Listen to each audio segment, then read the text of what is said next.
What's going on, everybody? Welcome to another episode of the Late Show with CEO. I've been going for a little minute. I was looking to pilot something different today, but there was a scheduling conflict with my co-host, so we'll try again on Monday with that. So tonight, I don't know. I just want to cover some of the current events that happened in the past week. How y'all doing out there? I know I've been going for a minute.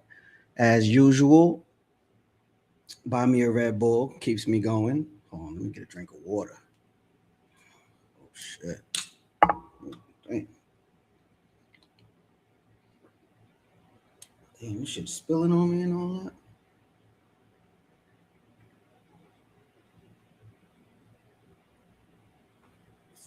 that. Dang. That, this bottle was filled up to the tippity top. Damn. Yeah, I just wanted to cover some of the stuff that I missed. First I'm gonna start in New York City. I'm gonna start in New York City. It's closer to home. Actually, too close to the home because I'm in the Bronx now.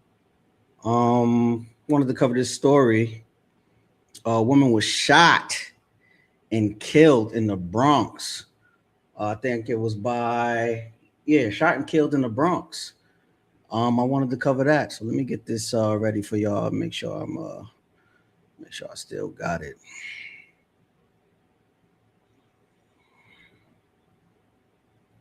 Oh, wrong one. I didn't share the audio. I'm gonna do that again. My bad. Yeah, but like I was saying, it's this woman who was pewed in the Bronx. Let's get that up. Let me see. This the layout right here. Whoop. And here we go. So let's dive into that. See what's going on in these New York City streets, courtesy of Pix 11. See what's going on. Vanessa, good morning. And this is still a very active investigation here behind us at this hour. I did speak with police about an hour ago, trying to get more information about what exactly happened here. Not too many details they can share at this point in the investigation. What we do know, a 39-year-old woman was shot multiple times, and now police are identifying her. Take a look at your screen. This is the victim in all this, 39-year-old Julia Anderson of Mount Vernon, New York. Now, the sister of this woman was on scene just a few minutes ago. Obviously, very emotional hearing this news. But she said her sister was a hard worker, worked in this area with people with handicaps. And we also have some video. Take a look at this as the investigation continues. What that's looking like? What's that? A Nissan? A Toyota? She worked with handicapped people. It's dangerous up here in the Bronx, man. Showing investigators specifically focusing on a Jeep at the corner here behind us. You can see them by the passenger side front door where there are what appear to be bullet holes in a window. Police say this happened just before midnight. They responded to a 911 call of an assault. This is right at the intersection of Murdoch and the Reed Avenues, right next to Mount St. Michael Academy. Very residential around here. Also asked police on the phone about a description of who they're looking for, more details about what led up to this shooting, that assault they're talking about, and if there are any leads. They did not have information yet regarding any of that. The investigation continues at this hour. There is police tape still up behind us, police vans on scene as well with this investigation going on, and police still looking to make an arrest. Dang, that's crazy. They don't even got no information yet, but I guess I don't know, man. That's a sad story right there. I seen that on my timeline. I just thought I'd share that with y'all. It's unfortunate this young lady, well, not young, she's my age. Yeah, I think I'm young. So this young lady lost her life in the Bronx. I wonder how long it took for the police to get there, though. Because y'all know New York has been defunding the police. I think average respond times is up to they say 40 minutes, but it definitely could take like 3-4 hours for police to show up and assess a scene. So that's unfortunate for that young lady in the Jeep in Mount Vernon. I didn't know Mount Vernon was still considered New York. I thought that was upstate. This must be just like North Bronx. Anywho, Hello, everyone. hold on. Let me see. Where my list go? Google Chrome been acting strange lately. The big story tonight. So our boy, independent journalist Nick Shirley, has uncovered New York City senior citizen scheme or something like that. And I don't know. You know, I'm just pulling up the stories. I missed a lot. I'm just pulling up the stories, seeing what's going on. And Nick Shirley made some runs in New York, and he uncovered the scheme. It says Nick Shirley exposes alleged NYC senior daycare center fraud. Of course he did. Of course he did. Let's see what they're saying on Fox News Channel. Is massive medical fraud. Independent journalist Nick Shirley is teaming up with Medicare Administrator Dr. Oz to continue his crusade against fraud. The pair hit the streets of New York City this week, and the video is quickly going viral. They targeted the city's senior daycare centers, which may have generated over $2 billion. Now, this is strange because every other city he's in, when the news cover him, they never like blur out. Dang, let me see. Y'all can see my mouse. They never blur out the surrounding storefronts or anything like that. It looks like they're in Chinatown. I see it looked like Oriental lettering going on over here. I'm not sure which Chinatown they're in. Oh, Flushing, Queens. Flushing, Queens. Okay. Yeah, they must have paid money to get that blurred out. The Asian community is well organized in New York City. Let's see what they're saying. In just the last 3 years, while also looking into medical equipment companies across the city, as they say, are stealing millions from taxpayers. Joining us now for his first television appearance since dropping that video is independent journalist Nick Shirley. Nick, thanks so much for coming on with us tonight. I saw the video. It was amazing, to say the least. One of the things I saw in the video is it seemed like it was a bunch of like this company was pointing at that company. One company specifically seemed like they were trying to say they didn't have fraud and opened up the books a little bit more. I'd love for you to tell us more about it. Yeah, it was super interesting. So I started this investigation on these adult daycares in Flushing, Queens, and I go to this first location and they're like, well, we're losing all our clients because this daycare is offering kickbacks. I said, well, is the fraud real? And they say, yes, the fraud is very much real. And so then I kept digging and I went to this next location. And at one location, they had 7,000 patients, more than 7,000 patients, and they were billing up to $12 million. And it's only one-story building. Wow. On the second floor of a building. Wow, Nick. I mean, the video is stunning. And then you have, 7,000 patients in the one-story building in NYC. Yeah, that's fraud. My high school had 4 stories and a basement, and I think we were over capacity at 4,300. Yeah, 4,300. My graduating class of 05. Yes, I'm a dinosaur.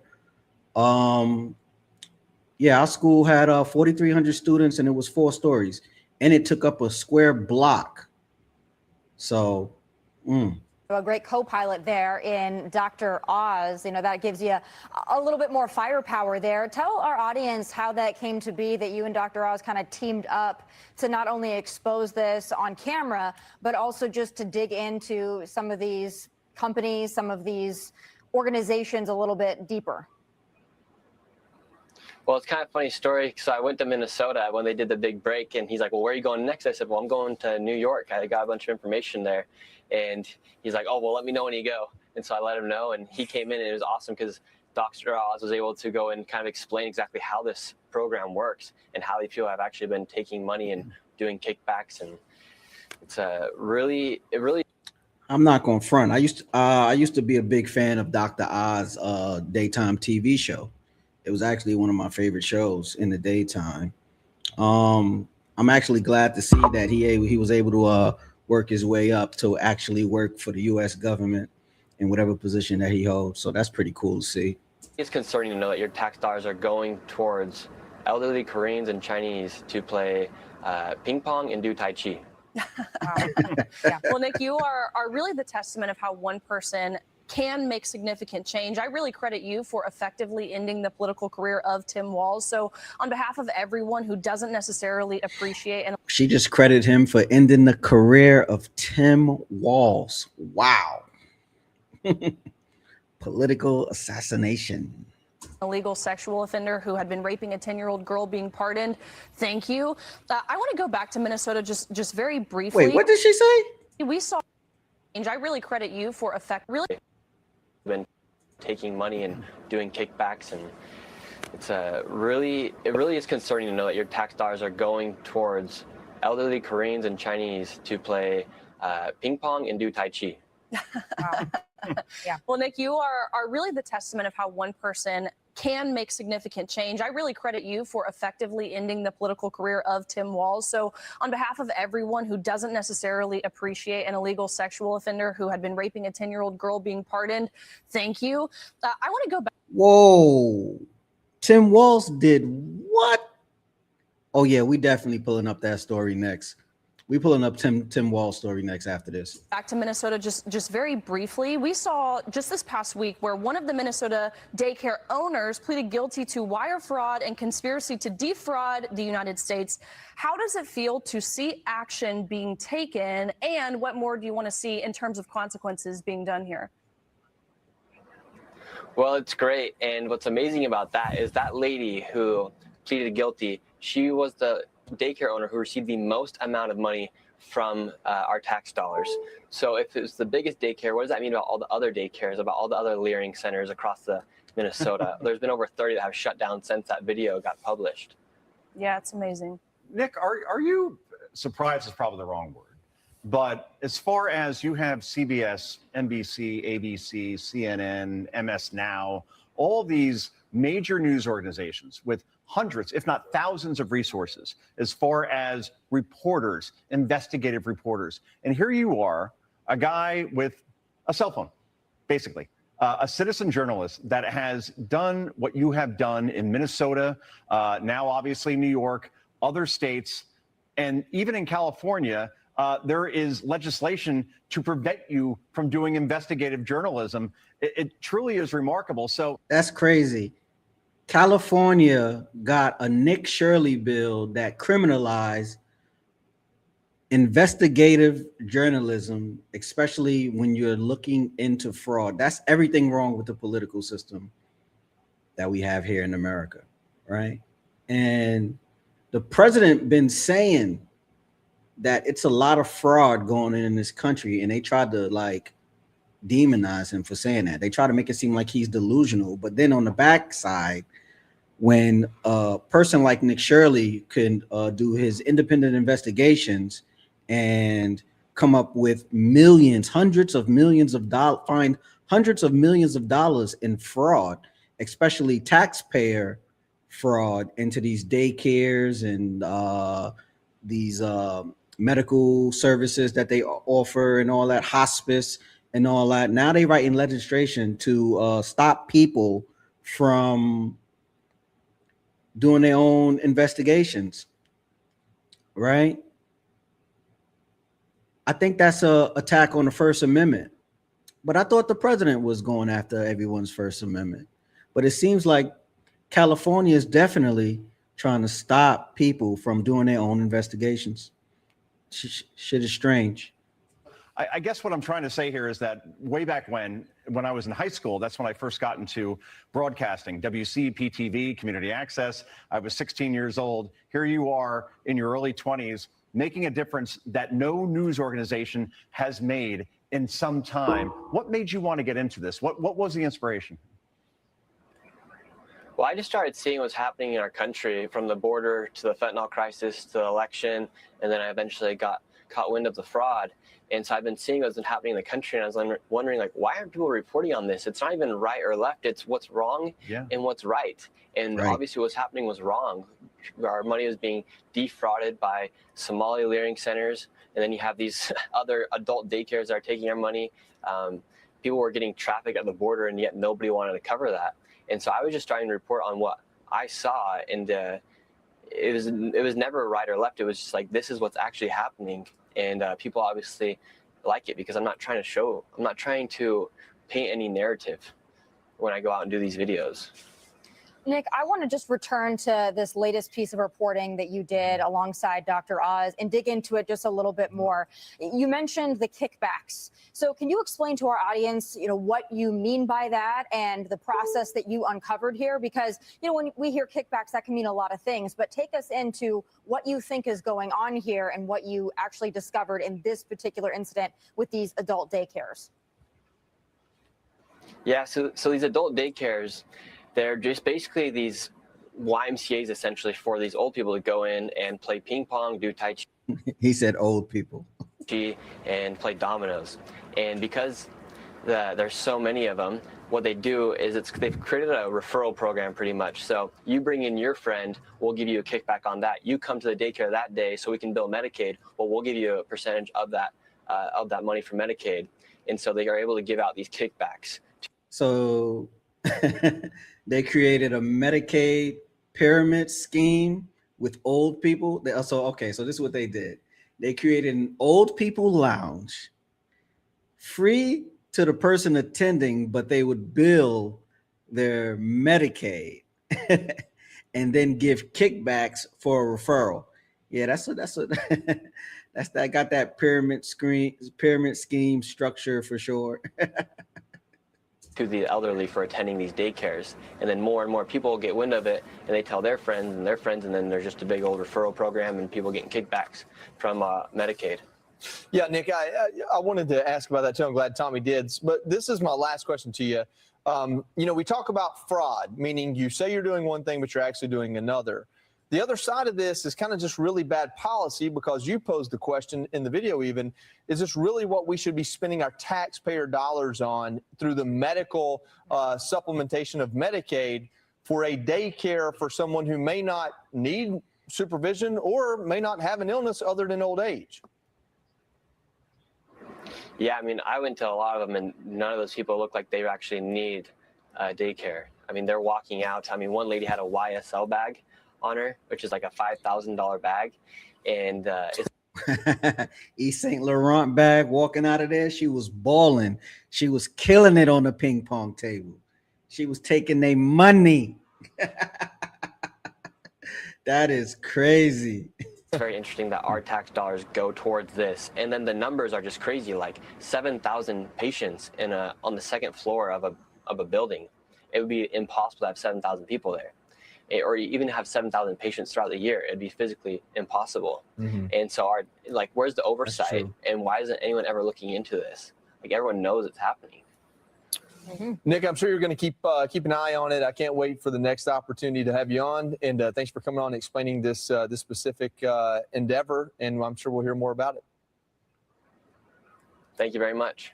Yes, sir. All right. I just want to say Fox News has not yet independently confirmed Nick Schroeder's reporting, and we reached out to Dr. Oz for comment. He has not responded yet. Tommy, I think about this, and they just covered their ass right there. They just saying they gave him a platform so he could just express what he found, but Fox haven't even confirmed it. So I wonder, I'm pretty sure Fox News does have independent journalists. I mean, see these big media companies, what are they spending all their money for? And how are they earning these big salaries?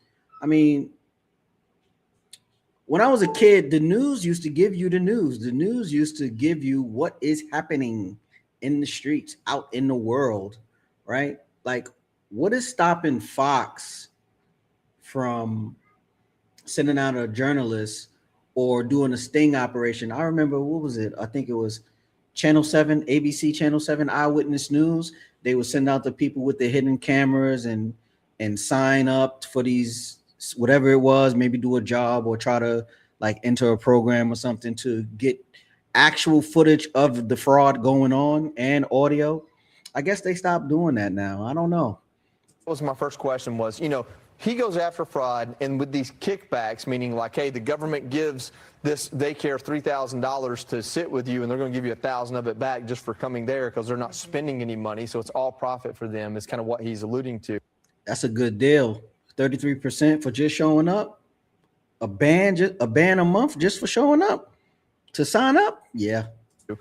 But the other side of it is, it's just bad policy. I mean, New York has convinced the federal government to spend dollar for dollar on a program that essentially just gives elderly people recreation. Not saying it's not a good cause, but is it something that federal and state tax dollars should go to?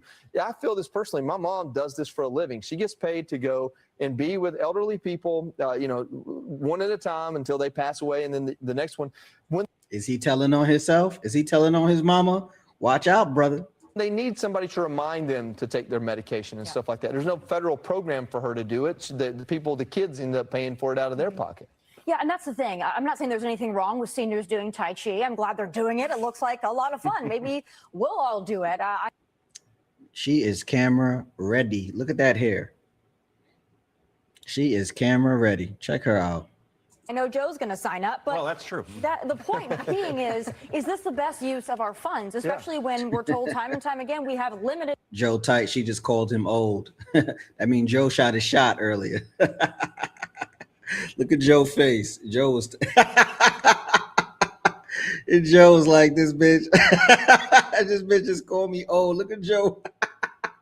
Being is this the best use of our funds, especially when we're told time and time again we have limited funds, right? The left always wants more and more and more. It's like, well, maybe you just allocate it better. And then when you hear about the kickbacks there, and what Nick was talking about is there are other, maybe similar to what your mom does, other businesses that are not offering the kickbacks. And they're like, well, we're not offering anything, so people aren't actually legitimately coming to us. Yeah, they're empty. And so that is also another maybe unintended consequence of this, but it certainly hits real people real hard. Thank goodness for Nick Shirley going out there. He's just got, some notes, and it seems like he's pretty readily available, actually. Y'all think one of these big media companies is going to offer Nick a job, or do y'all think he should just remain independent so he won't have to be controlled? Right?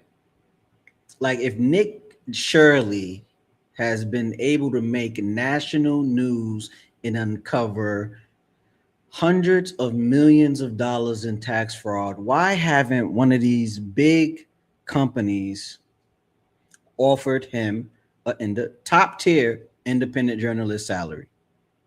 Just a question. I mean, obviously he's good at the job, right? Obviously they all like to have him on the show. I think he just, if I'm not mistaken, I think he just had to do a hearing in front of Congress, and none of the Democrats showed up. Like, why nobody offer him a job? That man needs a job. Get Nick Shirley a job. Nick Shirley, you got my vote. I'll write you a letter of recommendation, brother. Riley, you brought up Tim Walz and just the effect of Nick Shirley in Minnesota, and that is a big deal. I really hadn't thought about that coming into this segment about, listen, there's also other news this week that connects back to Nick Shirley with the Tim Walz stuff and, letting this illegal alien off the hook Tim, I with, can't forget about pardon. him. But there are ripples to what Nick Shirley's doing that I think people are overlooking. California obviously is not. Yeah, no, and Joe said it. There have Democrat legislators in the state of California who have introduced the Stop Nick Shirley Act. And what this does, and mind you, instead of that means he's effective. If they got a bill to stop this dude, that means he is uncovering the truth, right? Because if it's not truth, you let him fall off the cliff. It's something there. That's why they got to write the legislation. going after the fraudsters, what this bill does, it's AB 2624. It will criminalize journalists with misdemeanors, $10,000 fines, imprisonment, and content takedown. It lets immigrant-based NGOs funding be content takedown and prison fines for independent journalism. But is it the truth? If it's the truth, they should let it fly. But they not, because palms got to get greased.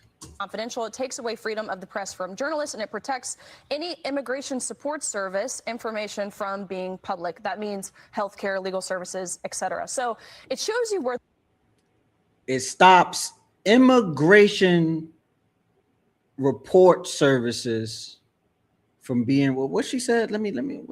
Takes away freedom of the press from journalists, and it protects any immigration support service information from being public. That means So no immigration services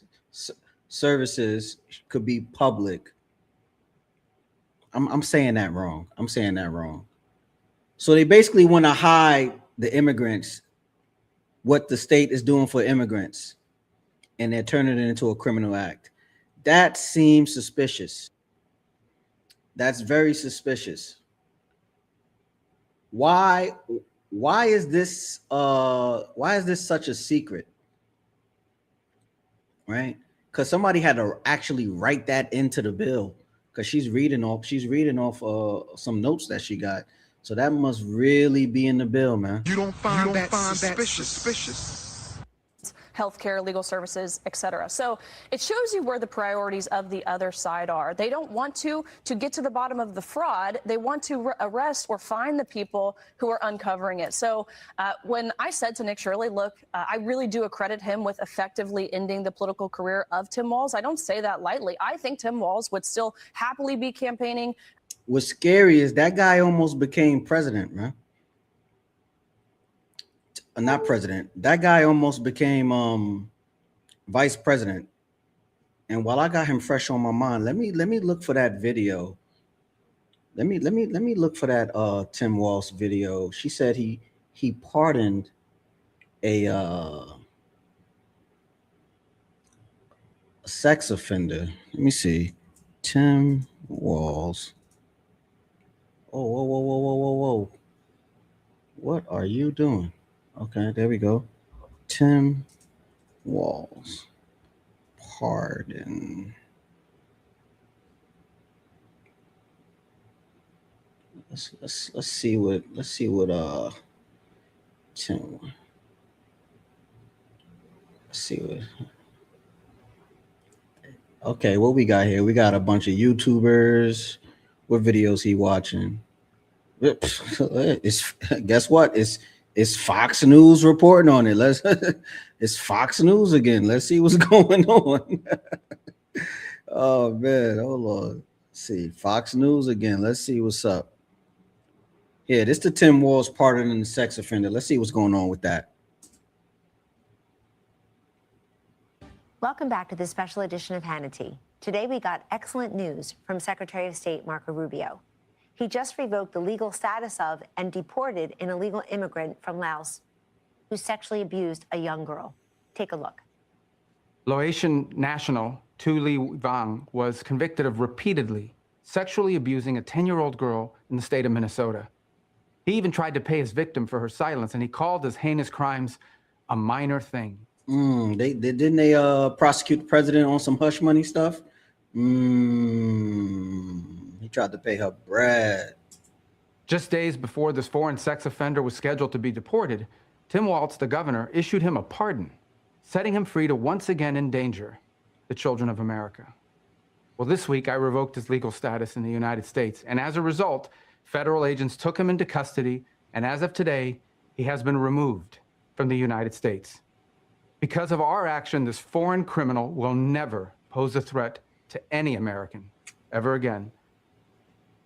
Remember, we've covered this story. This is the illegal immigrant who Tim Walz pardoned in an effort to prevent his deportation. I'm good, bro. I'm just reviewing this Tim Walz stuff. He pardoned a sex offender that tried to pay the victim hush money. So I just found out about it on this Nick Shirley video that I just did. But I'm good, man. Thanks for tuning in, bro. Here's how Border Czar Tom Homan responded. What would you say now to Governor Tim Walz? Can't say it on air, but look, who pardons a child sex offender, child rapist? I mean, that's how much he supports illegal aliens over U.S. citizens, U.S. citizen children.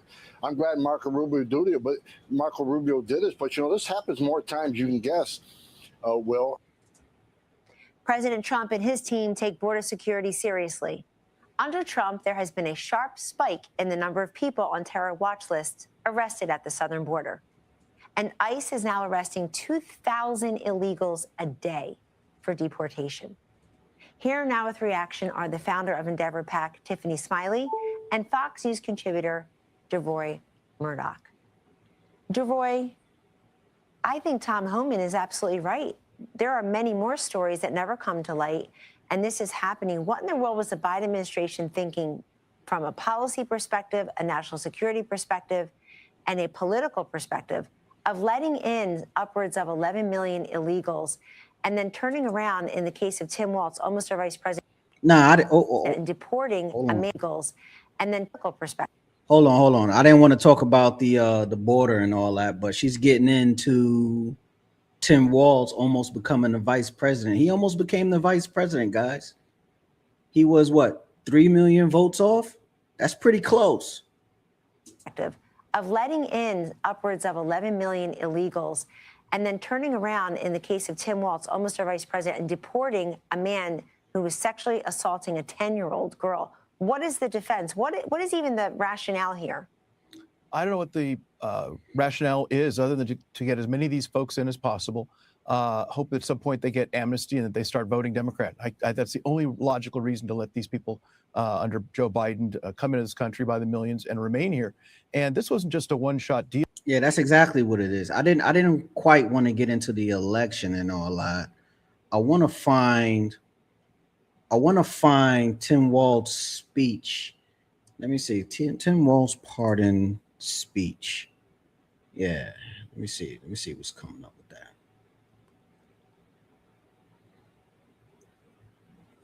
Let's see what we got. Okay, The Hill. Let's see what's up. Let's see what's going on. Hold on. Let me.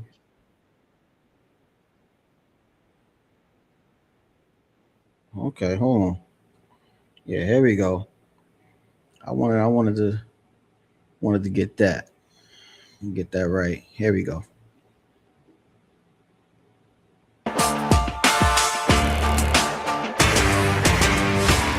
Minnesota Governor Tim Walz is under fire for voting to pardon an illegal migrant convicted of sexually abusing a 10-year-old.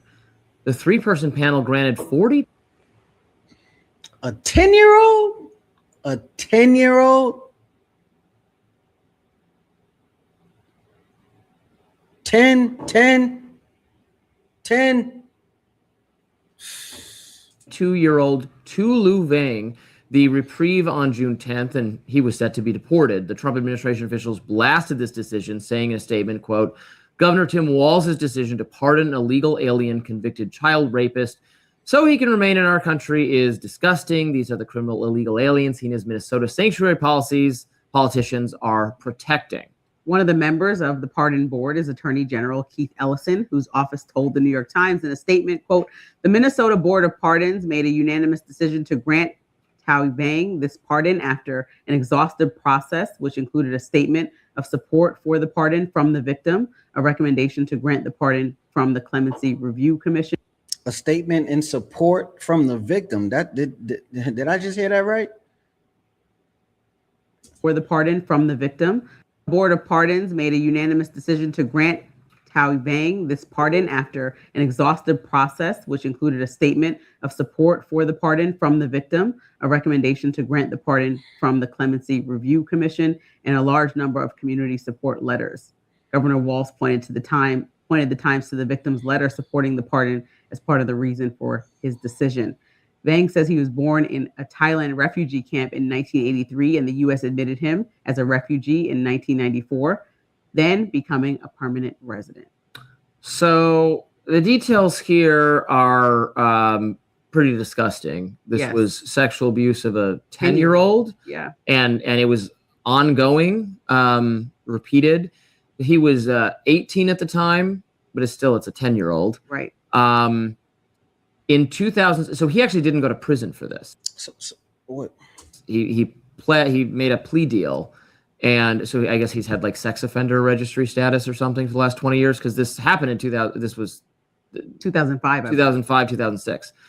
So they tried to deport him then in 2006, but at the time Laos was not accepting. We couldn't deport people to Laos. Now we can. Laos has an agreement. So this pardon, I mean, really. So this is from 20 years ago. I still want to see what Tim Walz said. This ain't the speech. I typed in the speech. I thought this was going to be the speech. This is not the speech. Yeah, this show we freestyling. Like, share, subscribe to the channel if you haven't already. I'm looking for the speech because I want to hear what Tim Walz had to say about this. These okay, here it look like this is it. Yeah, this looks like it. This looks like it.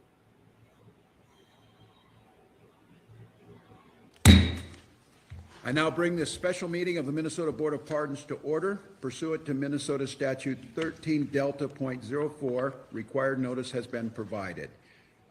This is an extraordinary circumstance which brings us together to consider an application we had originally planned to consider at our scheduled June board meeting. On Thursday, and I may add, the Board of Pardons consisting of myself as Governor of Minnesota, Chief Justice of the Minnesota Supreme Court Hudson, and joining us online is Attorney General Keith Ellison, who is with us online. Present. Good morning to you, Attorney General. On Thursday, May 14th, we received notice that one applicant, Jai Vang, was taken into ICE custody and is scheduled to be deported from the United States before the next Board of Pardons meeting. To preserve and assert Minnesota's sovereign state interest in enforcing our own criminal laws and the constitutional rights through the clemency process, I've called this meeting to consider the application. Before we begin, I would turn to Chief Justice Hudson for any opening remarks. Thank you, Governor. I have no opening remarks at this time. Thank you, Chief Justice. Attorney General. Yeah, like what can you say, lady? This guy looks stressed out ever since he said he wasn't running for governor again. Look at this guy's hair. This is America's dad. Right there. Almost vice president, right there. General Ellison, any opening remarks? I have no opening remarks either. The applicant is requesting a pardon. A pardon may be given to an individual who has finished their sentence and completed a waiting period. No member of the board has requested a second hearing. The board members may ask questions of the Executive Director Stark and Chair Lindstrom, who have joined us, and we may discuss amongst ourselves. We will then have a vote on whether to grant or deny the pardon to Mr. Vang. The board may grant a pardon unless myself as governor or a majority of the board opposes the relief. The applicant has been unanimously recommended for a pardon by the Clemency Review Commission without the need for a second hearing. The Clemency Review Commission recommends the Board of Pardons grant a pardon without a second hearing to Jai Vang. At this time, I would mention that Mr. Vang was convicted as an 18-year-old of a robbery involving a firearm. He was subsequently arrested and tried and did time in prison for that crime. Since that time, as an 18-year-old, over the past 30 plus years, Mr. Vang has started a family. He's become a critical member of the community, and he has lived a life without any serious criminal violations since that time.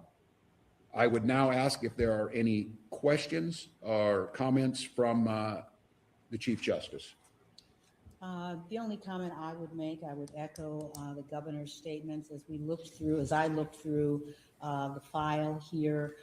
It's clear that Mr. Vang has become an upstanding citizen. He has been working consistently over the past 27 years, recently forming his own company, but he's been employed long-term as a painter, I believe, and carpenter. And so contributing to the community. He also has just a wealth of community support. It's clear that he has become an integral part of this community, participating in various cultural activities in the community. And so I was very much impressed by that. I would also note that the Hennepin County Attorney's Office has expressed their support for this pardon for some of the same reasons. Obviously, this was a very serious crime, but also committed at a very young age. And the County Attorney's Office believes that Mr. Vang has shown remorse, and I think that is clear from both his own personal statements as well as the other documentation in the file. But equally important, has shown his rehabilitation. And we do not, I believe the county attorney's office reached out to the victims from the crime. And we. So he didn't serve time for the essay on the minor. He only served time for a robbery. So he was touching kids and robbing people, and they pardoned him. That's strange. I think that's strange. But anywho, they making that sound all beautiful and whatnot. Upstanding citizen. I mean, he paid taxes, y'all. That's all. He made sure he paid his taxes. Very strange. I want to bring it back to New York because that's where we were before Nick Shirley fraud investigation brought up Tim Walz. But I want to hit back on New York City's Department of Housing President.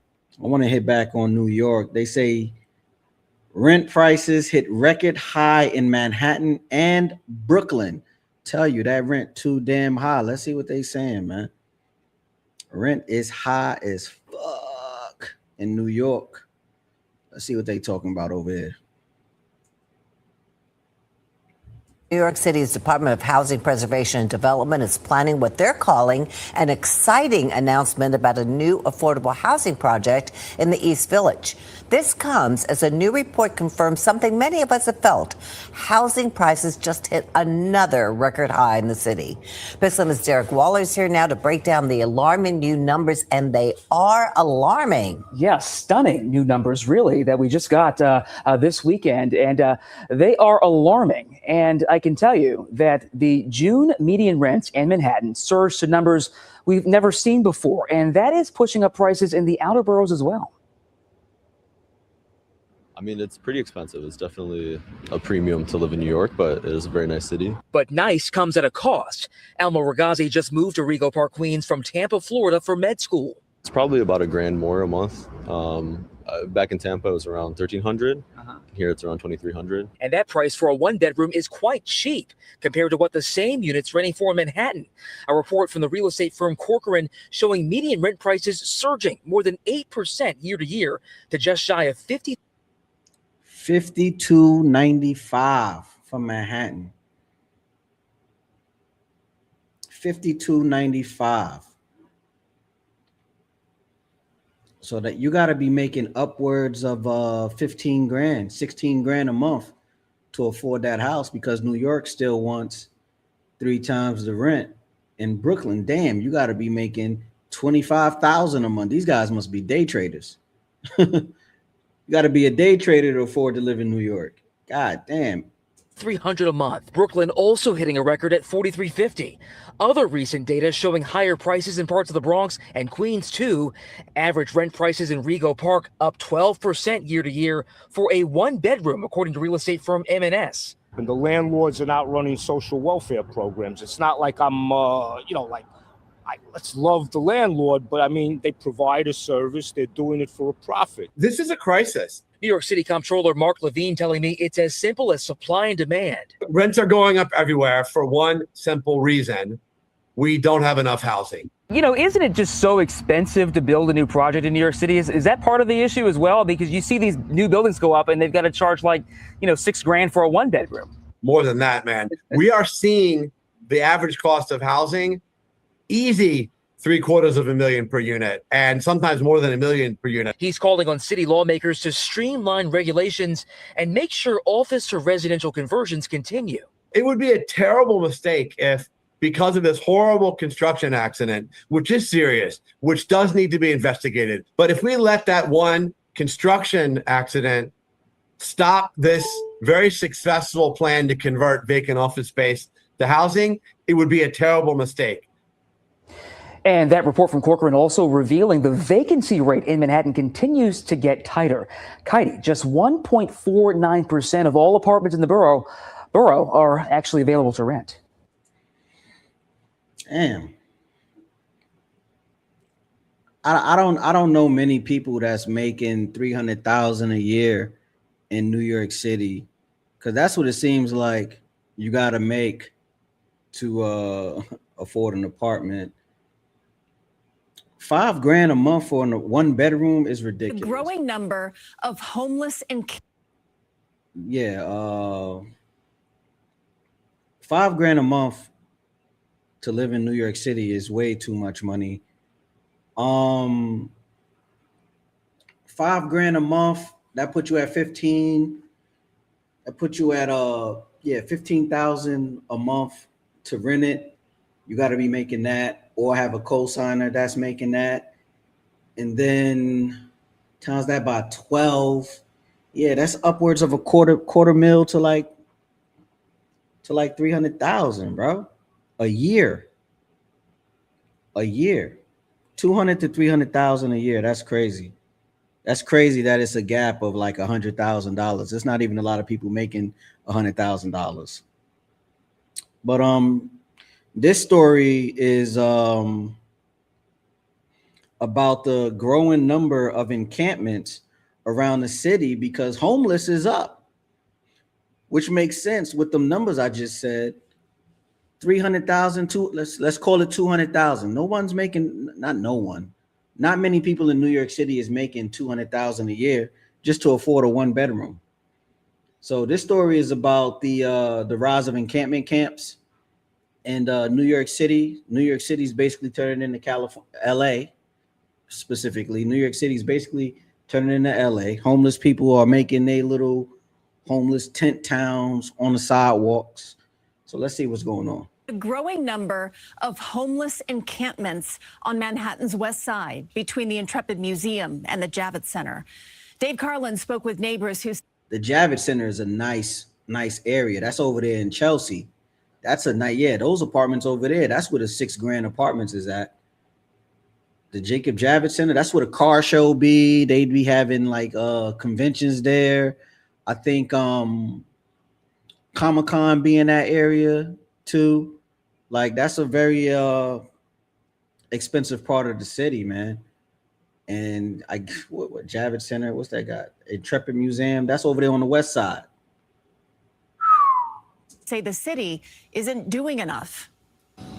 A bustling encampment at West 45th Street at 11th Avenue, where getting a shave means using water from a hydrant. Bro shaving in the hydrant. You know how cold that water is? Like that's drinkable water, but you know how cold that is? And finding shade means making it yourself with strips of plastic and cardboard. I have to walk my dog, and I'm all alone in the street sometimes. Living in a nearby apartment is Lucy, who asked we not share her last name. She told us she takes chances bringing her pup Ginger west to this area near the Intrepid Museum. The scene is similar, 1 block up to West 46th Street and also down to West 34th Street. She says the populations keep growing. Some of them, they're very nice. They're very polite. They get out of the way. But there's some of them crazy. They keep, yelling and screaming and throwing things. It's definitely not ideal. Yeah, I just generally feel helpless because as an individual, I don't know what to do to solve this problem. Mayor Mamdani was asked what the city is doing about this issue. We are focused on connecting New Yorkers to shelter and on establishing a pipeline to stable housing, not just moving New Yorkers from one place to another place. To this specific encampment, we're going to look into that. The city's Department of Homeless Services. Mandani's growing on me, man. I'm telling you. I don't like a lot of his policies, but when I like people who can, I take interest in people who can communicate effectively, right? Mandani has a way of, say you ask Mandani a question, right? He has a way of answering the question without answering a question. Like it's I guess the term is word salad. He'll talk effectively, but won't give you an answer to the question, man. And that skill alone, he's gonna go a long way with that. Took over encampment sweeps from police, starting each job with 7 days of outreach before the clearing starts. We spoke to this man who did not want to be identified, and he talked about being homeless for the past 3 years. He says hotter weather this week will force him into Penn Station or Bellevue Hospital, and then the streets again.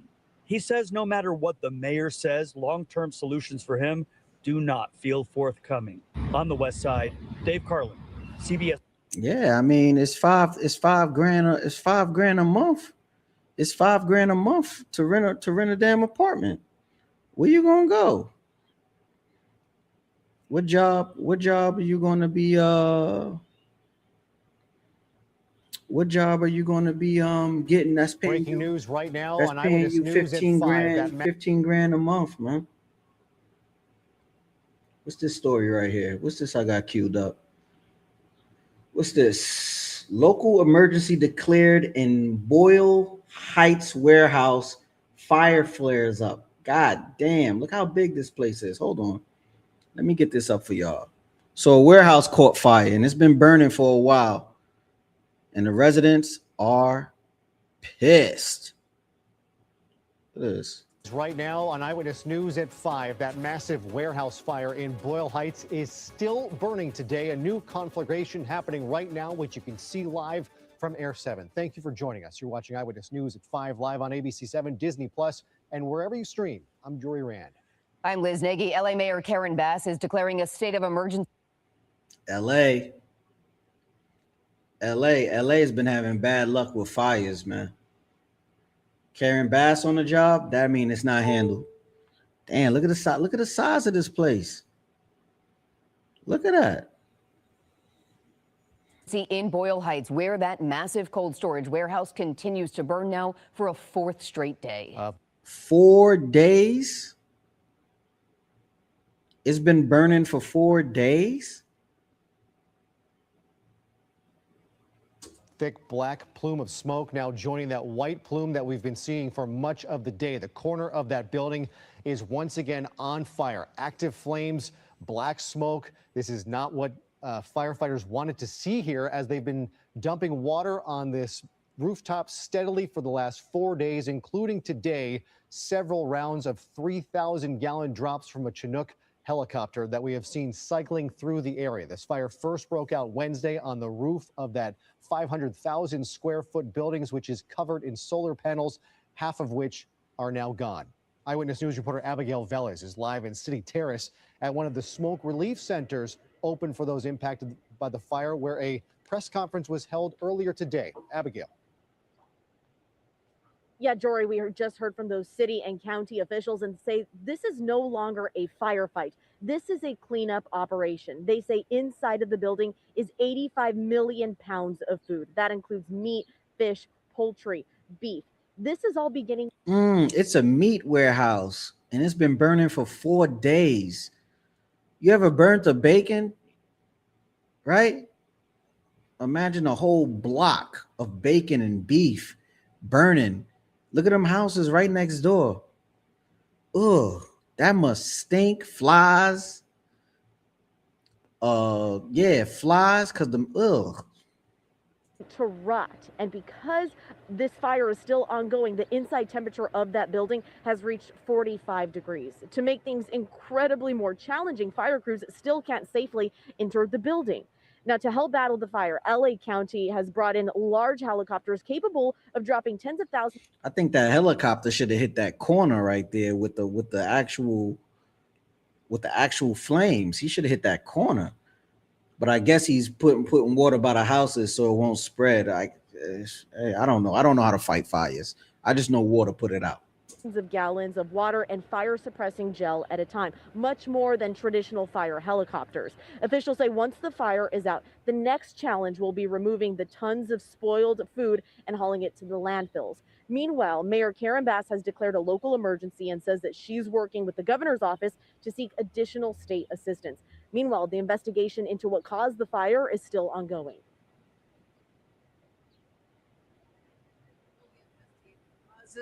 The safety practices at this facility, whether stronger regulations, inspections, or land use protections are needed to better protect neighborhoods like Boyle Heights. This is a working class community. It's carried a lot of the burdens of the environmental problems. We must work closer together, not just to respond to emergencies, but prevent the next one.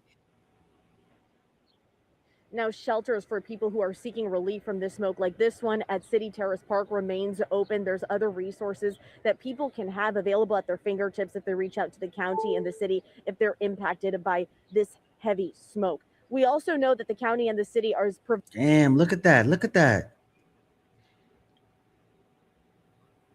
Damn, everybody in the path of that smoke is choking up. Providing free Ubers to these relief sites for anyone that needs assistance. Damn. There. We also heard from LAFD. Look at the size of that cloud of smoke. Look at that. And it's burning meat. So think, you ever burnt a burger on a stove? One side of the burger, how it smoke up the house? Look at that. That's what that is right there. Look at that. It's taking up blocks. It's like a mile long from what we see right here. Chief Moore, who says the last time his department battled a fire like this, it took 60 days for it to get fully extinguished. So we know that this is far from over. And for a lot of people here seeking relief at this shelter, that right now is the cause of their frustration. They say that they have dealt with this for 24 hours a day since this initially began on Wednesday. It's not just the noise pollution from the helicopters, but of course, it's the smell. A lot of the people who are seeking relief here are immune compromised. They have respiratory issues. When I was speaking to some of them, they became teary-eyed talking about how frustrating this situation has become for them, that they can no longer be in their homes. They have to be at a shelter and seek assistance. It's incredibly frustrating. I'm going to show you some of those interviews coming up on Eyewitness News at 6. For now, reporting live, Abigail Velez, ABC 7 Eyewitness News. All right, Abigail, thank you. At least they do have a safe place to go. We appreciate it. Yeah. Oh, yeah. Okay. So it went right into it. So this is the town hall meeting that Karen Bass was having about the wildfire. The warehouse fire. It looked like people are storming. People are pissed. She don't know how to handle fires. The Palisade fires, they only built like 4 houses? They only built like 4 houses. Ooh. Anger and outrage overflowing at a tense town hall meeting in Boyle Heights tonight. Neighbors complaining about the putrid smell of rotting food and demanding a timeline for the cleanup following this massive warehouse fire 3 weeks ago. Those residents calling their neighborhood a disaster area that isn't getting the help it needs. Eyewitness News reporter Madison Wild talking to some of the people tonight about their growing frustration. Imagine that. Disaster after disaster in your city, and she's still winning the election. Nothing to see here. It's a fair election. I'm not laughing at the people. I'm just laughing at the system, because it's like, when you're doing a bad job, say you had a regular job, right? Say you worked at Amazon. If you wasn't meeting that quota, you're going to end up getting fired, right? This lady's about to get a second term in running the city when she mishandled the wildfires that burned down some of the most expensive real estate in California. And now it's a warehouse that's been burning for about 4 days that smells like rotten meat. And now the people are mad and storming the town hall meeting. But she's still winning the elect. She won the primary mayor election. She still won. How was that possible? She's live in Boyle Heights. Madison. Mark, well, it was impossible not to feel the anger and frustration from the crowd here tonight. The community that continues to be impacted by this crisis, and we feel for them. We've been in that neighborhood. It is an unbearable stench, but I'm not sure how productive this meeting was here tonight, because most of the speakers weren't able to offer information without interruption. This is how Thursday's town hall meeting in Boyle Heights began. Frustrated community members storming the auditorium. Mayor Karen Bass booed when she took the stage. Let me say, if you want to listen, clap once. In addition to She does look like Jack Nicholson's Joker from the Batman '89 movie. It looked like she got a permanent smirk on her face. She said, if you want to listen, clap once. What's she teaching? Elementary? When she took the stage. Let me say, if you want to listen, clap once. In addition to updates from the mayor, the town hall was supposed to include presentations from other elected leaders, agencies, and of course, Lineage, the company that operates the facility now filled with 85 million pounds of once frozen food, now rotting in the scorching summer heat. Okay, so what is the freezer, the Lineage freezer? What was in it? So everyone understands what was going on in that freezer. The crowd cutting every speaker off and cutting right to the chase. The presentations ultimately cut short, moving on to the Q&A portion. Will the mayor, will the city commit to shut down Lineage after the cleanup? Shut it down. That question remains unanswered, but Lineage did issue an apology, assuring the community they're working to meet a 45-day deadline set by the city to fix the disaster. I understand the uncertainty, the frustration, and the disruption that it's caused.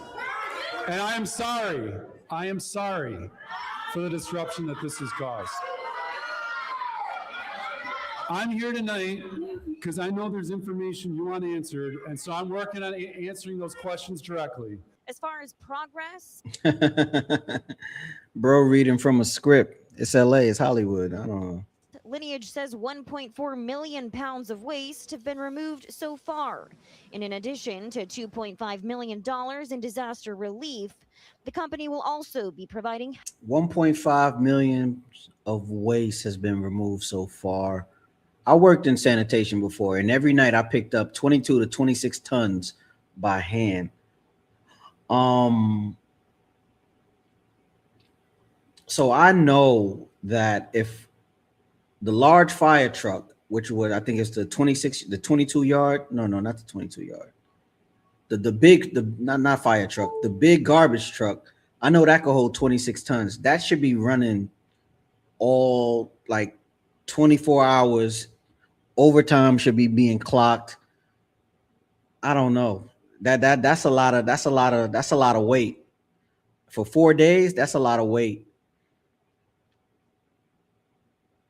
They got to be running 24-hour sanitation trucks or waste removal trucks to pick that up that fast. 1.5 million pounds?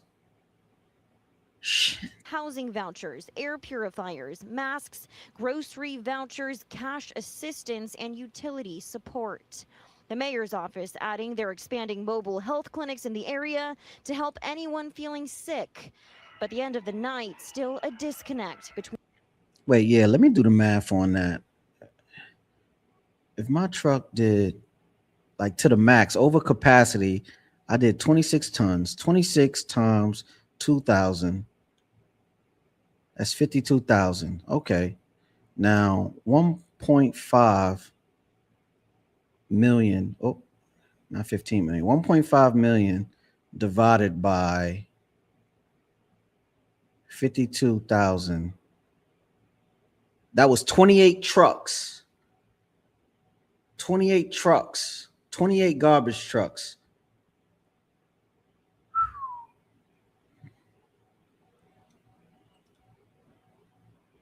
I think they working around the clock. I really think they doing their best. When I crunch the numbers, it says 28.8 trucks. So that's 29 trucks at 52,000. That's at max capacity. I think you picking up max capacity when you're dealing with meat. Cause you could compress it. Like you can like the truck compresses it. Ooh. Yeah, they in a pickle. They got a situation. The crowd and the panel. I am very disgusted with how this response has played out in real time. As long as we continue to shout and scream, we're not going to get anything done correctly. Please, please, we have to work together. The number one thing that we keep hearing from people here is that they want to relocate because of that awful smell. So we heard about those housing vouchers. We also heard that Airbnb will be stepping in to provide emergency assistance. We're told that those in need should start by calling 211. Is that going to be tax funded?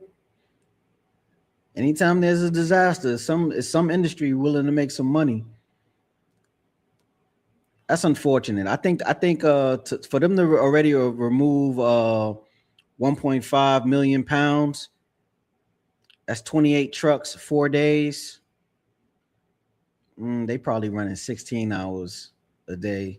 They need to be running 24 hours a day to meet that number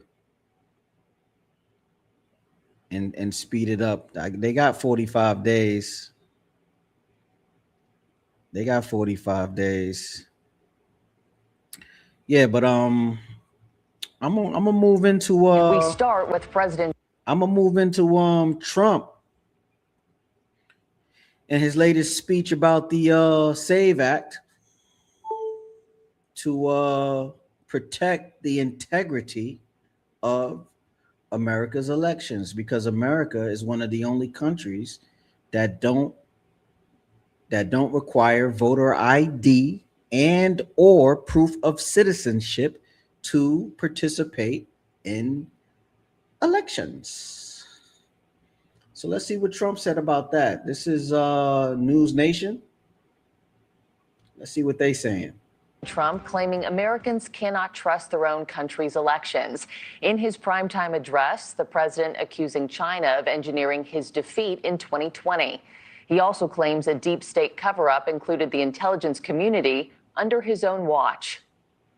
I'm asking the Office of the Director of National Intelligence, the Department of Justice, the FBI, and the CIA to investigate how and why such crucial information was hidden, to fire those involved in the cover-up, and to file criminal charges, if appropriate, against these people. The White House dropping a series of newly declassified documents online while he was speaking. The intel community found China preferred a Trump loss in 2020, but they also said Beijing. They dropped the files while he was speaking. That's pretty dope. That's pretty dope. Did not intend on trying to affect the election. They also said Russia and its proxies spread corruption claims about Joe Biden and the Democrats, aiming to ensure then President Trump's victory. But with the crucial midterms fast approaching, President Trump says the only way to protect elections is to pass his Save America Act. And Democrats, who, by the way, are favored to win the House come November, already firing back. What we're talking about here is not about the SAVE Act, which is an abomination, but it is about setting the stage for Donald Trump to reject the results of the upcoming election. News Nation Washington correspondent Corey Smith is live outside the White House for us this morning with more. Corey, good morning to you. It was a big night last night. What more did the president say about American elections? Yeah, good morning, Marky. It was a big night. And this address was less about relitigating the 2020 election and more focused on what the president calls major vulnerabilities in the country's election system. Now, he did not explicitly say those vulnerabilities led to his loss in 2020, an election he has repeatedly claimed was rigged without evidence. But he said our elections were left vulnerable to being rigged and stolen, and tried to make the case that the Save America Act is the solution. So speaking from the East Room in front of a host. I don't like when they say without evidence, because we acting like people don't destroy evidence all the time, bro. When you're doing something illegal, first thing you do is try to destroy the evidence. Like, that's so like typical, man. We living in a movie. Of cabinet members, the president talked about newly declassified documents that he says detail efforts by China to undermine U.S. elections going back all the way to 2018, from trying to sway public opinion against then President Trump to gaining access to nearly 220 million voter files. But perhaps even more shocking, as you mentioned, Marky, the president accusing members of the intelligence community of a cover-up, saying the deep state kept the information hidden from him and the public, and he's called on the Department of Justice to investigate. This data loss presents an unprecedented election security nightmare. The intelligence even shows that China assigned a data exploitation unit specifically to this new project. Compounding the travesty, the second set of documents we are releasing reveals that members of the deep state, very, very famous group of people, many cases, in our intelligence agency work to actively suppress and downplay information about the extent of China's sinister election meddling.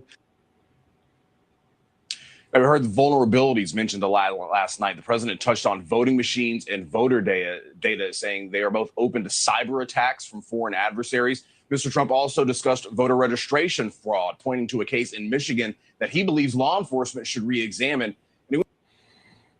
I got any fans of Ozark watching right now? There was a storyline where they had some software that was able to rig the voting machines. I think it's Ozark season.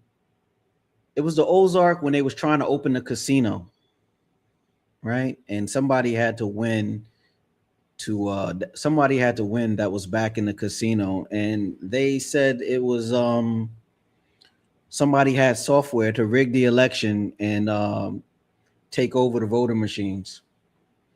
And now we're talking about it in real life. They have to show you before they do it. People keep saying that. They keep saying conspiracy theories, but like conspiracy theories are up. Like they really doing this to us. Went on to claim there are more than 250,000 non-citizens on state voter rolls registered to vote in federal elections. You put it all together, Markey, and the president says there is a case to be made for major changes to election security.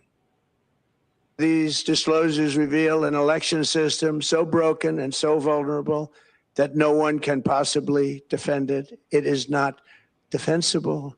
Hundreds of millions of U.S. voter files are in the hands of foreign governments. Our machines and ballot counting systems are exposed to hacking and manipulation and corruption. Some of what the president said last night was already public knowledge, and he presented no evidence that votes were actually switched or manipulated during the 2020 election. The U.S. intelligence assessment previously found no evidence Beijing had any effect on the 2020 vote. Democratic Senator Mark Warner of Virginia slammed the speech, saying he fears the president is trying to set the table to claim midterms interference. Now, in terms of the Save America Act being a solution here, that legislation largely focuses on things like voter ID, proof of citizenship to register, mail-in voting, not the issues of election security the president mentioned last night. But those are things that can secure the election a little bit more. Just if I had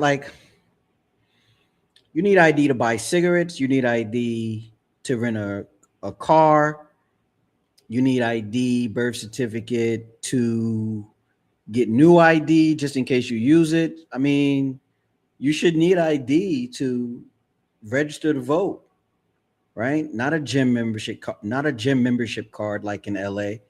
You know what I'm saying? Like that just doesn't make sense. And why does some states have it illegal to ask somebody for their ID, right? If picking the leaders is such an important part of the American system, why not confirm that the person casting the vote is an American citizen? Yeah, that just makes too much sense. Most importantly, addressing this crisis of election security demands that Congress must pass the Save America Act. How easy is that to do unless you want to cheat? Thank you for watching. Yeah, well, he said it. You want to cheat, come on.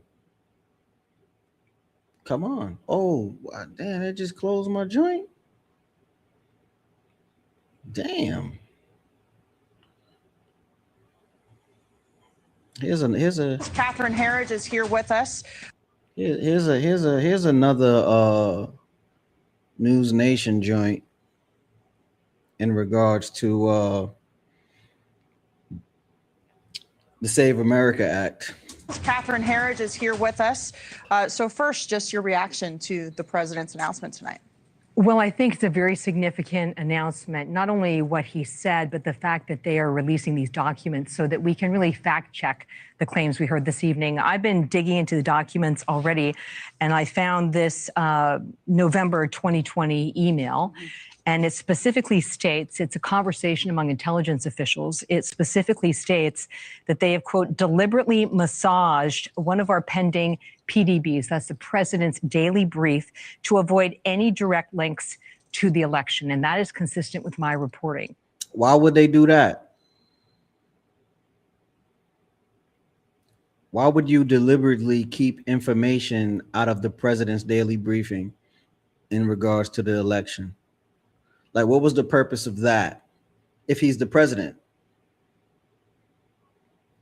I don't know. Just asking questions.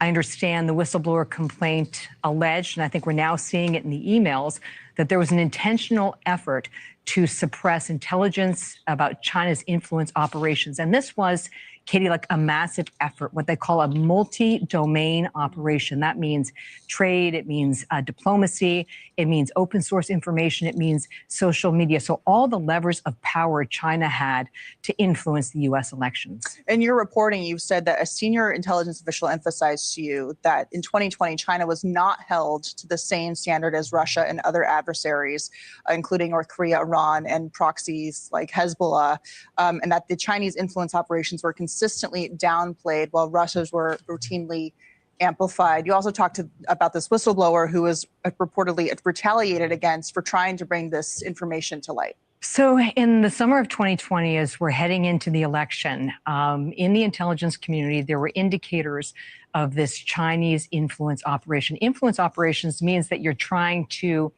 affect the outcome of how people vote or their sentiment about a presidential candidate. It's different than an interference operation, which is penetrating voting rolls and voter systems. And this whistleblower was raising the alarm about the influence operation, and then suddenly it all was suppressed. My understanding— That was the algorithm during the pandemic. That was the algorithm they was talking about. That's why he kept going at China. He started with China. He kept calling it the Chinese flu and all that. You know what I mean? I don't know what to say on YouTube. I ain't read the terms and services, but you know, talking about the pandemic. I remember that. And then they just flipped and said it was he had Russia trying to cheat for him. Is that some of their reports, there were in officials' own handwriting that they wanted everything out that could help President Trump in his reelection. So there was clear evidence of political and personal bias, and intelligence is supposed to be neutral. So what we heard tonight from the president is an allegation that this intelligence was suppressed in order to harm him. And now we're seeing documents already which back up those claims. So based on what he said tonight, it seems to me there are two scandals. The first is what China has been doing with their influence operation, taking 220 million voter registration rolls or data, rather, to try and influence the American people in their elections. But also the scandal that this information about our election system and adversaries trying to do this to the American people was suppressed by the intelligence agencies, the deep state, so to speak. One of the things that I think is important for people to understand, and I think you're going right to that point, is just the scope of the information we're talking about. So 220 million voter rolls. China is one of the biggest collectors of data on the planet. So if you take that 220 million voter rolls and you combine it with something called the SF-86, those are the security clearance applications that were compromised back in 2015, 22 million files. And then you combine it with all of the health information that's been hacked, you can really build this kind of digital composite of an individual. And you can use that for, you know, voter registration fraud. You can use that for identity theft. And significantly, you can also use it to recruit American citizens to your efforts. So it's not just about the collection of the data around the vote. Exactly. Right. That's Yeah. exactly I mean, right. these documents show, you know, that the information that they were looking at included first, middle, and last names, dates of birth, telephone numbers, historical voting. Yo, that paper she flipping is heavily redacted. Look at all those black lines on that paper. That's crazy. Records, home mailing addresses, military affiliation, political party affiliation, getting as much information as possible about the American voter. You just outlined why China would maybe want to do that, but some people are saying that this information is already public. So what's the problem with China doing this? Well, it's and not CIA all of it ignoring is public. I mean, what we heard tonight, and I think this is fair, is that this voter registration data can be bought, sold, or hacked. And what the president suggested tonight is that all three were utilized in order to collect 220 million US voter rolls. I think the larger question is why, if there was such a threat from this influence operation on a scale much more significant than Russia, Iran, and North Korea, why was it suppressed? And his position is that it was suppressed for political reasons. And just as a final point, when you think back to 2020, that sort of 2016 to 2020, it was always about Russia. My reporting is that inside the intelligence community, everything about Russia was being amplified. It was described as Russian election interference. That means, from an intelligence point of view, that they were compromising the systems. My reporting is that it was actually more of an influence operation, and it was significantly smaller than what the Chinese were executing. So based on your reporting and the differences tonight, President Trump did say that intelligence chiefs, including the CIA director and the leader of DNI, have reviewed and approved the release of these documents, which is a big difference between what you have reported, which is the suppression of this information by the intelligence agencies and heads previously not to get this information to the president. I think one of the great things, I always say that I like documents more than people because documents don't spin. They kind of speak for themselves. I think one of the great developments tonight is that people can look at these records for themselves. It's hard work. It's, slow going sometimes, but you can. I just found an email right here which talks about massaging the president's daily brief. I mean, that is the kind of thing that should never happen in the U.S. intelligence community. And I was struck, Katie, by the fact that the president seemed restrained. What he said is that our election security, our election systems are very poor. I was going to use another word, but I won't. He said they're failing catastrophically and they're vulnerable. That's right. Yeah. And but what he didn't say, or what he didn't make the emphasis, was what it meant for the results in 2020. He said, we have a bad system. We're the democracy the world looks to. We have to do better. Well, and what does the future hold? I mean, we have a midterm election coming up. We have presidential elections every 4 years. Elections are a big part of the functioning of our country. So, Catherine, stay right there. We'll let you pour over some more of these documents. Thank you for watching.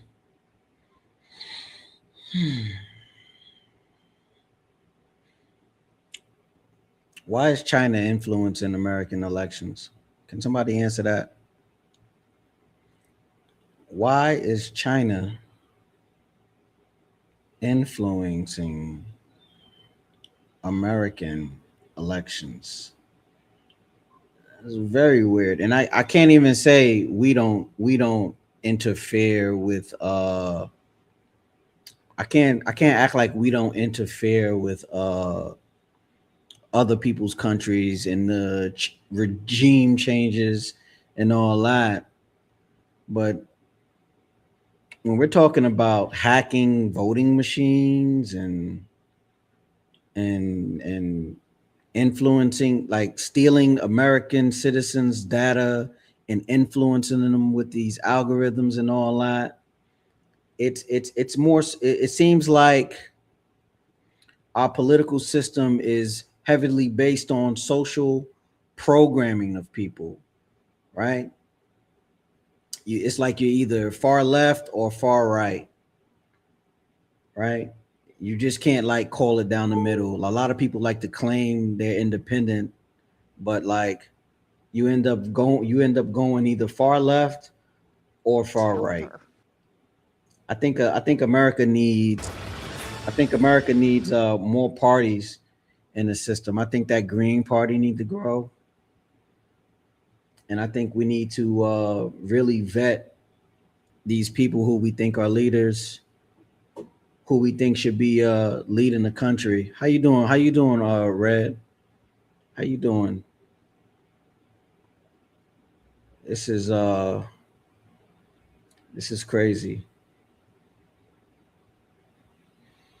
All right, I got another one for you. Mayor Mandani says the math ain't mathing in New York. The math ain't mathing. The Big Money Show, Fox Business. I guess I'm a fan of Fox. A lot of this is on Fox, which is crazy.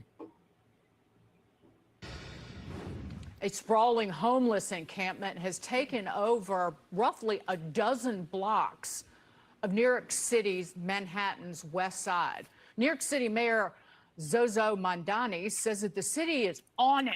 It wants to focus on connecting with New Yorkers there with some shelter rather than moving people. I have no idea what he's talking about. Who wants this? Because get them off the street. They weren't there before he was elected. It wasn't a giant outdoor homeless encampment, and it is dangerous. I'll let you jump in with LA. Yeah. I walked by there yesterday as promised because it's on my way home, and I was shocked. There was a couch, there's a ladder there. What else did I see, you guys? PS5, internet, T-Mobile Wi-Fi. A suitcase, a nice a furniture whole dolly. I saw in dolly, that picture. all the way now up to 47. So it's now 34 to 4. So it's 13 blocks now. 13-block homeless encampment on the west side of New York City that wasn't there before. They would be in the shelters if our shelter system wasn't overwhelmed by sanctuary city policy migrants. I'm just saying. The only grace I can give the city and these people is I think cops are there every night trying to clean it up, and then they're there the next day. I noticed it up towards me on 57, 58th Street under the bridge. Yesterday, 4 tents. Today, they were gone. But I think this afternoon, they'll be back. So I agree with you. You have to connect people with shelter by, like, you're going to a home or you're going to a mentally ill institution or you're going somewhere, not just shuffling people around. But if you're in a city where it's incompetent and you have told the cops that they don't have to enforce the rules, Jillian, we're starting to look like LA. I called my mom and I said, I feel like this is starting. I said that in the last segment when we covered this homeless encampment stuff. It's starting to look like LA. Have you seen the what they call it? The Walk of Fame? It's a homeless encampment over there. People saying people are taking poops on the street. They just come outside their tent, take a poop on the street, go back inside. It is starting to look like LA in certain parts of Manhattan.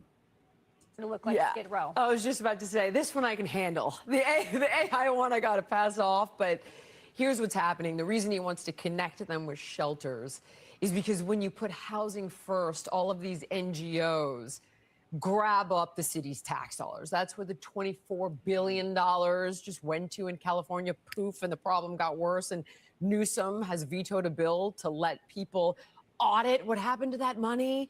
And then it's all under the pretense of providing dignity.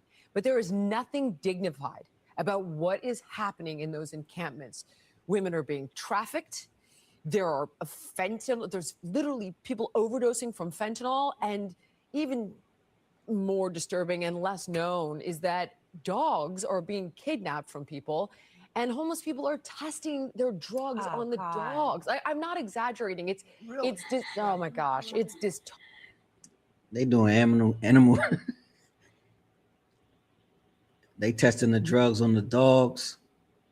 They trying to see if that Fenty gonna really hit. That's yo. Somebody little chihuahua is high as a motherfucker right now. Damn. Opium, and it's awful. These people need treatment for either mental illness or drug addiction. Housing first does not work. It is a money grab. We know it for a fact, and California is the perfect test case. People who are severely mentally ill or dual diagnosis, drug and alcohol addicted and severely mentally ill, will not stay in homeless shelters. And Mandani has already built out has already begun spending. There's been, the budget went up $10 billion from last year. He has new agencies, a special education expansion of $67 million, an Office of Community Safety built around non-law enforcement response when he has refused or canceled plans to hire up to 5,000 more police officers. So again, the money grab, we're going to build out these agencies that actually just leave these people on the street and make the problem worse. I found it interesting in the Post article about this that they reported that sources were saying Mamdani was actually freaking out about this behind closed doors because it's not a good look for the taxpayers. But you know what? They're saying sources said it, but let's follow that through because there's been such a massive exodus of wealth here, and he can't pay for everything that he wants to do without people being able to pay taxes. And I think he's starting to finally realize the math isn't adding up. But of course, publicly, he's not showing that at all. Actually, he's like shrugging it off and basically telling people to go shove it if you don't like it. The big problem here is crime, safety with respect to needles, disease, everything else. The businesses in the area are reportedly saying that they have to deal with crazies all the time. People are scared. You've got people that are paying good rent in those areas to live. Yeah, that's the west side. That's Chelsea over there. That's Chelsea Hell Kitchen, just 2 miles west of Turtle Bay, stuff like that. She said 42nd and then up 13 blocks to 53rd Street. That's all. That's the area where they put all the congestion pricing. That's where all those fancy buildings is at. The Intrepid is over there. A lot of conventions is over there. The cruise, the dock for the cruise ships is over there. It's that's wild. They are paying good rent. We talking 6,000 and up. And they have to deal with this every day on their sidewalk. And later in the Post article, Bill Bratton, the NYPD. That area, that right there, that's right next to the, right across the street from these trucks. That's the UPS. That's the UPS distribution center. I know that because I used to work there early 2024. Former NYPD commissioner. It's not a lot of traffic on that block. It's just the trucks. It's no houses on that block. But if you head upward, see on the screen, head upward, right across the street is big luxury apartments over there for like blocks. Talks about the squeegee guys back in the day before Rudy cleaned everything up and what New York was like. And I can personally tell you, when I walk around on the street and I see the mentally ill around, it is scary. It is hard to cope. You're constantly watching and wondering if somebody is going to dart at you or do something to you. And you live here, you spend all this money to live here, you pay all this money in taxes. Everything you go to touch to buy is more expensive than it is anywhere else. And you ask yourself why, when it's, literally spiking your adrenaline just to be able to walk outside. And that, if he is freaking out, that's what he's worried about, that anybody sane who's still paying taxes here is going to finally get fed up and say, enough.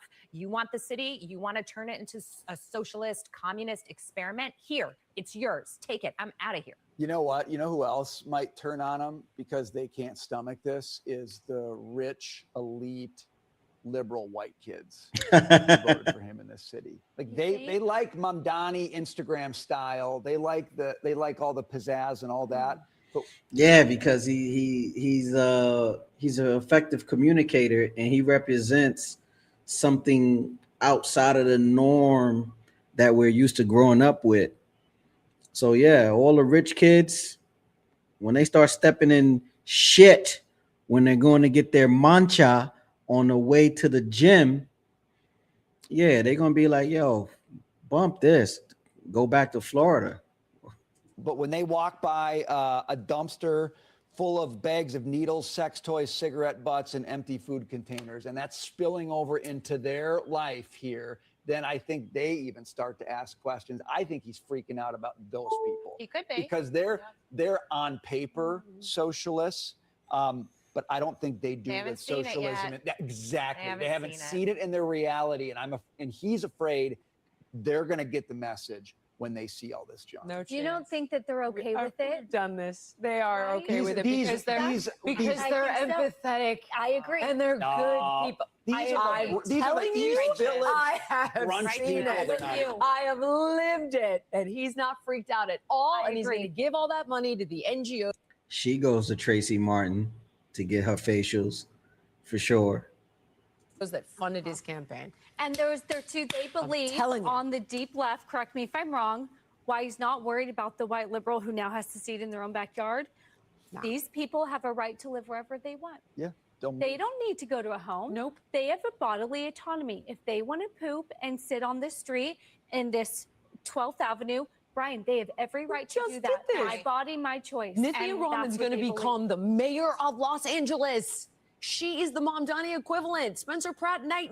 We just did this in LA. And when they go to stab somebody, I hope they stab that person and not me, because I'm not interested in seeing people living on the street in their poop and hypodermic needles all over the if place. you try to You don't want to step in no poop. Nobody trying to step in no poop, man. They just got their new J's. Nobody trying to step in no poop. I don't know. I want to pivot, man. I want to pivot. I can't play the music, but I want to talk about Rick Ross album. I mean, I like Ross as a lyricist, man. But that album is okay at best. Future album is trash. Drake still put the best albums out. I can't wait to hear that new Tory Lanez. I'm a big Tory Lanez fan. Free Tory. Megan lied. He ain't shoot her. It was her homegirl.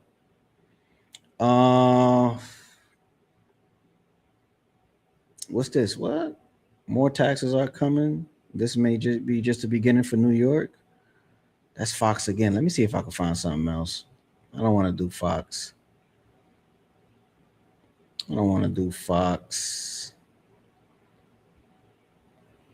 What we got? Let me check my list, because I seen a few days ago. I seen a video that kind of did the data and the correlation between homelessness and mental illness. I think that'd be a good video to review with you guys, because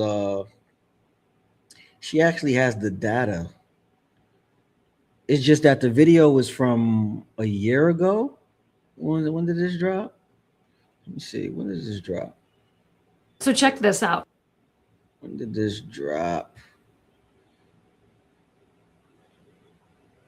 Justine Underhill from a year ago.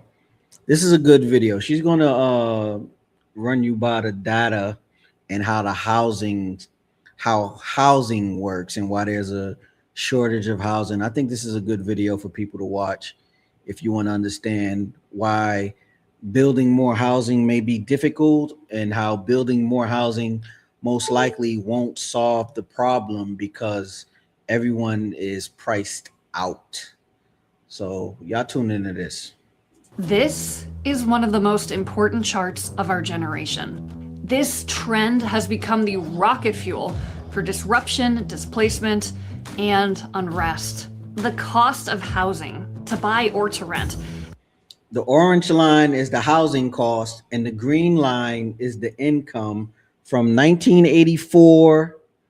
Has far outpaced income growth. As a share That big dip was the recession in 2008. of our income, we're now spending more on housing, a basic need, than at any other point.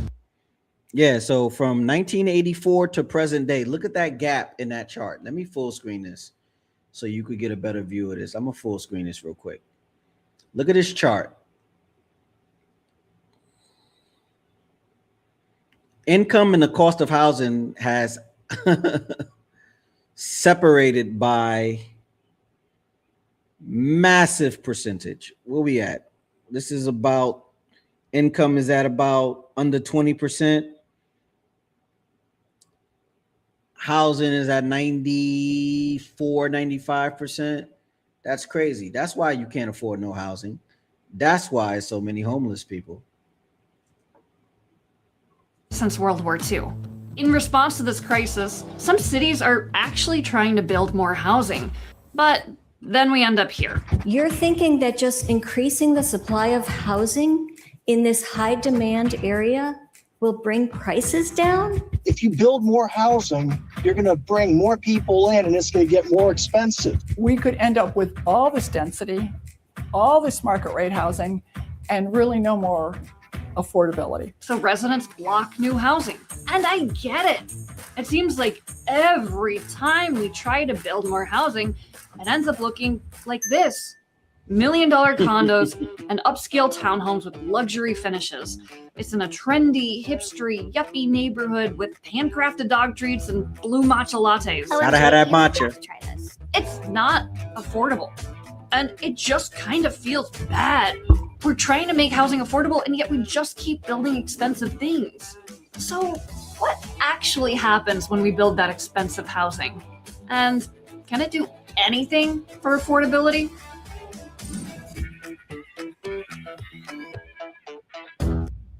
To start, we're going to take a look at the extreme end of housing unaffordability, homelessness.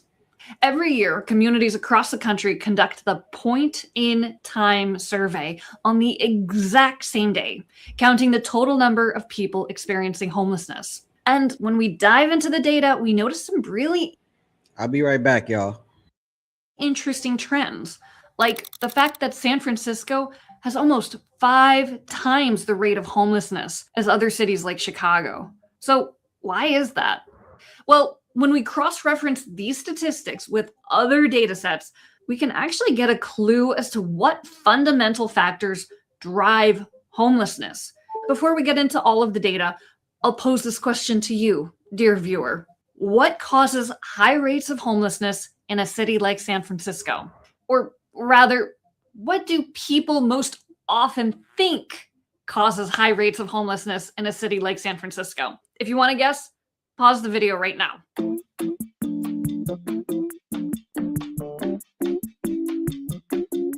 All right, time's up. Here's what people think causes high rates of homelessness, and one other we'll get to later. Before we dive into the data, here's a quick statistics rule of thumb. You can look at a scatter plot and kind of eyeball whether there's a link with all of the points lined up or not, with everything randomly scattered. But the R-squared is the more precise way to tell if there's a link. Here's the exact definition of R-squared, but super loosely, 0 implies no direct correlation, and 1 is total correlation. All right, let's dig in.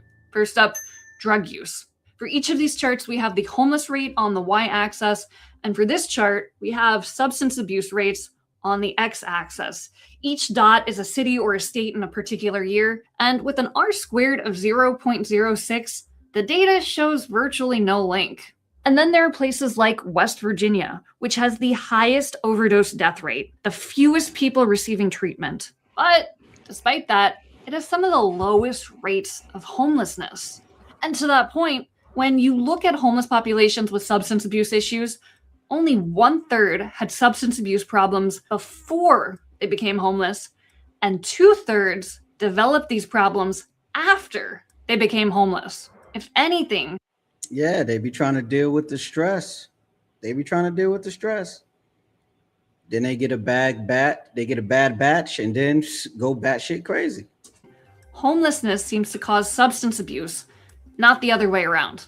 All right, next chart. This plots homelessness rate versus the rate of severe mental illness. Again, there's no correlation. Look, I'm sure you've seen mentally ill people on the street, especially if you're in a place like New York City or San Francisco. And frankly, the media loves to cover this sort of thing. Get the mentally ill homeless who are there go Fox News. a threat off the street. A mentally ill homeless guy. The street crime, the drugs, the filth, mentally ill, homeless, all of it. It's something that seems much bigger than it actually is because of how visible it is. There are plenty of places like Alabama that have higher rates of severe mental illness, yet lower rates of homelessness. But homelessness is far bigger than just mental health issues. Severe mental illness just doesn't seem to be much of a driving factor behind high rates of homelessness. Next, we have welfare. And for welfare, there's this idea that because places like New York and California offer more support and safety nets, they then become magnets for homelessness. So here's a chart that plots homelessness rate versus welfare benefits. And yet again, the data shows virtually no link between homelessness and amount of welfare. And as for the idea of people picking up and moving to states with generous welfare benefits, it turns out that as people's income drops, it generally becomes more and more difficult to move. A study found that at least 90% of people. Yeah, you end up stuck where you at until you could make a bag. But yeah, that's basically what I wanted to show y'all, that according to the data, mental illness and drug abuse goes up with homelessness. It got nothing to do with poverty, being poor, or the other thing she said. But anyway, that's my show for tonight. I'll be back Monday trying to get that group chat started up. And I'll catch y'all guys on the next stream, man.